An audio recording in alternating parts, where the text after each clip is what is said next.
Hello, Mohammed Ibrahim, Financial Inclusion Week 2022. This year, I want to talk about three groups and the four areas in this theme, inclusive growth in digital era. So, the question I really want to answer is, will fintech enable financial inclusion for the unbanked and the unbankable?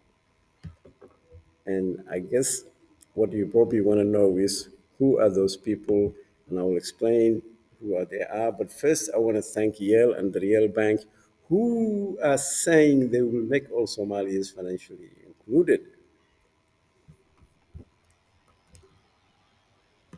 But before we go any further, let me explain what financial inclusion is. Individuals and businesses have access to useful and affordable financial products and services that meet their needs, such as transactions, payments, savings, credit, and insurance, and all of those things are delivered in a responsible and sustainable way. That is one definition of financial inclusion, and that's from the Center for Financial Inclusion. But of course, there are many others, but we're not going to go into that academic discussion at the moment.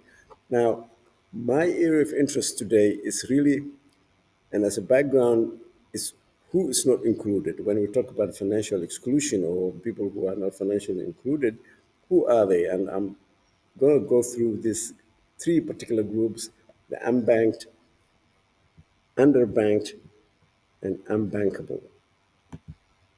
Now, normally in the literature, we know about the underbanked and unbanked, but I'm introducing the unbankable. And this is based on research I'm doing at the moment. But let me just very quickly explain who are the underbanked.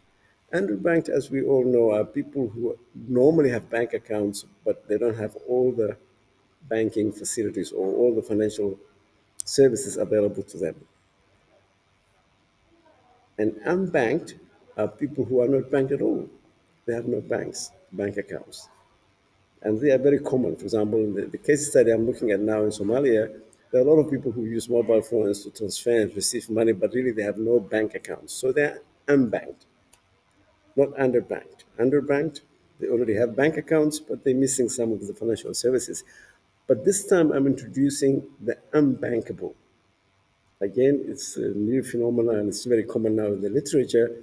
There are a group, a segment of our society who are not unbankable, and they're very common in Somalia. Now, the photos you see seem to show one particular gender, many ladies, and there's a reason for that.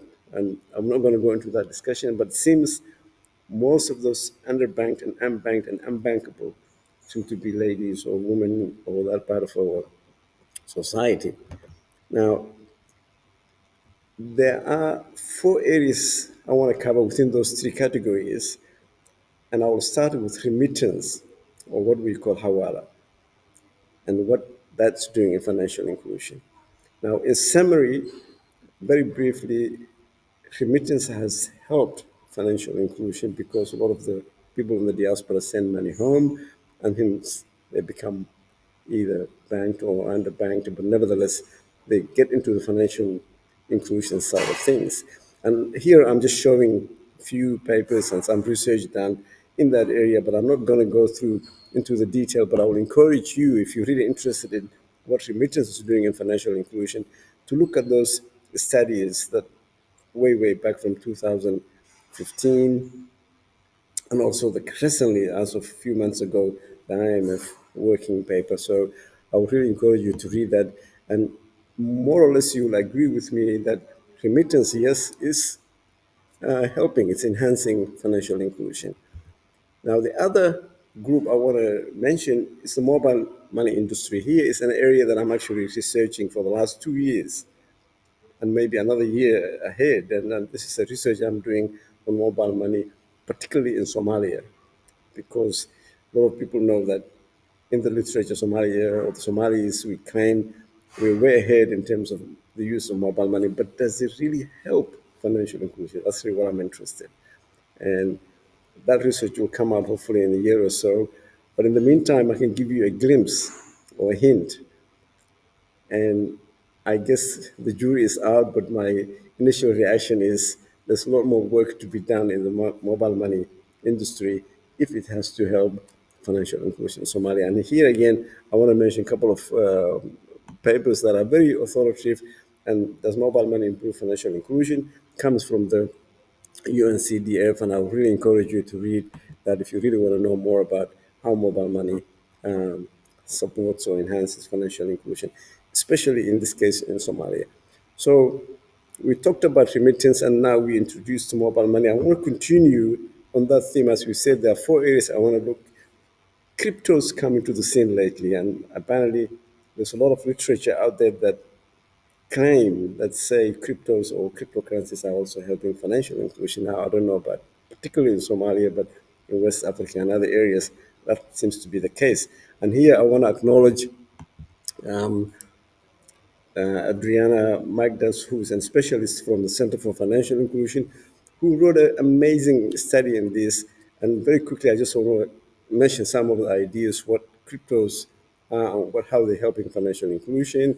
There's the idea about the libertarian exuberance quote, and I'll let you have a look at that paper. But what's happening here is there are a lot of people who are still not really sure cryptos in general or cryptocurrencies, let alone its reaction or action or involvement in the financial inclusion side of things. Now, there are a lot of things we can say about this, but I want to just mention some of these items. The reason a lot of people are not really comfortable with cryptos is about the regulation. In other words, who runs it, who owns it, how is it managed, and so on. Others worry about the consumer driver data privacy, the idea that it's irreversible. Once something goes wrong in cryptos, then you cannot fix it like normal money in banks and so on. Mainly in Somalia and other countries, there's also the knowledge gap and also a limited market. So all these things are combined together to me make me worry what cryptos can do as enhancing or a mechanism that will support or move financial inclusion forward. So I won't go into further details into this, but I really just want to mention that as a third item that I'm covering here. So far we covered remittance, mobile money, and I mentioned crypto currencies or cryptos and what it can do to financial inclusion. Now, this is a new area, and I really would like people to read or to pay attention to this because things are moving very fast towards this area, and I'm very optimistic that it might help. But initially, we need to think about all those problems or all those issues I just raised about the data privacy, the knowledge gap, the reversibility, and the limited market as well as the regulation that is an area that's not really properly regulated. So the fourth area I want to move to, which is kind of the cutting edge, I guess, or the bleeding edge, whichever word or phrase you want to use, is the CBDCs or central bank digital currencies and financial inclusion. Would you believe after all that we went through with the remittance and mobile money and cryptos, now there are people who are claiming CBDCs can also have an impact on financial inclusion.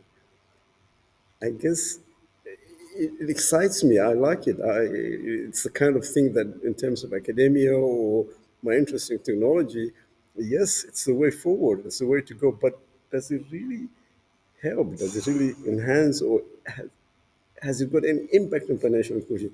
I think that's too early to say. Why? Because the concept itself or the mechanism to make money programmable or without not going into the detail here, the central bank digital currency, basically what we're really saying is we will have money that's programmable that can be managed by the government or by the central bank.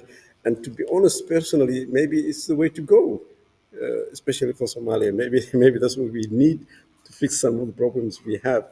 But it might be too early. So really, those are the four ideas I really want to share with you, based on those three other groups I said earlier about the underbanked, unbanked, and the unbankable, especially in Somalia. So hopefully, through those four areas I covered, maybe we will move forward and we might get financially included. But let me just add a couple of other items here. I mentioned the Real Bank and Yale, which are a bank and an app that's being used in Somalia, who are collaborating and trying to empower startups in a developing country like Somalia, and it will encourage and I hope it will help in terms of bringing some sanity in the government policies. In other words, how do we manage this whole sector, especially in Somalia, and as an extension, hopefully, in other African countries and developing countries. Now, the other thing I just want to mention very quickly is this idea about financial inclusion. It's not new. We've been around for a long time. In fact, there was an idea that said we really need to get universal financial services by 2020, only a few years, I guess, late, but I'm hopeful. I'm always optimistic, but I won't dwell on this. But the only three items I want to mention is it's really an area that's under researched, and we need to really use this as I guess, an opportunity to show it's actually a solution that's available that will enable the unbanked if it's done properly and under regulations. And I hope researchers and people who are in the policymakers area to pay a little more attention to this because financial inclusion is seen as a way of empowering people. In fact, the UN SGs SDGs, there are almost more than seven that talk about financial inclusion, and that's why really it's important that we need to look into this. Now, very quickly, I want to mention also as suggestions, what am I really bringing to the table? What am I suggesting is there's a few things that we can do, and these are the people who are involved: the ITU, the UBU, the World Bank, the IMF, the Better Than Cash, Alliance of Financial Inclusion, even GSMA, who are in telecoms, somehow, one way or another, are involved in financial inclusion. So my suggestion is the need for collaboration. I guess if all these groups, each one of them is trying to do something about financial inclusion, but everyone is doing their own thing, then I guess resources are not utilized properly, and perhaps that might be an area that we can look at. Now, I want to just stop here. I want to thank you all for your time and watching this, and I also want to acknowledge and thank Hamid from the Real Bank who gave me some ideas about this topic. So, as a wrap up, to conclude this whole discussion, it's financial inclusion, the way forward. The UN SDGs are there. Academics are writing about it. All these other groups are doing something one way or another. But at the end of the day, it's not really only the unbanked or the underbanked, but there are another category, the marginalized group, which we are calling the unbankable. No matter what we do, how do we get those people to even become underbanked, so let alone unbanked? And that's really where I want to stop. Now, as it happens, even me as a person who would consider that I'm banked and I have bank accounts or whatever, I could also become unbanked. As it happens, there's a real case where banks can close your bank accounts, and I could be in a classic case. I myself now I'm banked in a certain country where my bank account is closed. Let's say the Commonwealth Bank of Australia. Why? Because they have on de-risking policy. Is that fair or illegal or whatever it is? No, that's not the discussion at the moment. The discussion is really it's not only developing countries. It's not only Somalia or Benin or Burkina Faso or people who live in those countries who can become unbanked or underbanked or unbankable. You could be even living in Melbourne and become unbanked. Why? Because some bank decides to de-risk and you have no bank account. And nothing can the government or the ombudsman or anyone can do because the banks are just too powerful to fail. So I stopped there. I wanted to finish with an optimistic note, but I'm sorry I got sidetracked. But I just wanted to highlight that the unbanked people are not necessarily poor people or people who live in developing countries, but even in a country like Australia or even the US for that matter, where when they were trying to help people during the COVID time and they had all these ways of sending money, some people couldn't use those checks. They couldn't cash because they're unbanked. They haven't got bank accounts. At least in Australia, we're lucky. Everyone got a bank account. Unless, as I said, in this case, the banks can also decide to unbank you and close your bank account. I'll stop here. I want to thank you all. My digital footprint is there. The earlier presentations are also available on that link. So I want to thank you again. I want to thank the people who organized this conference.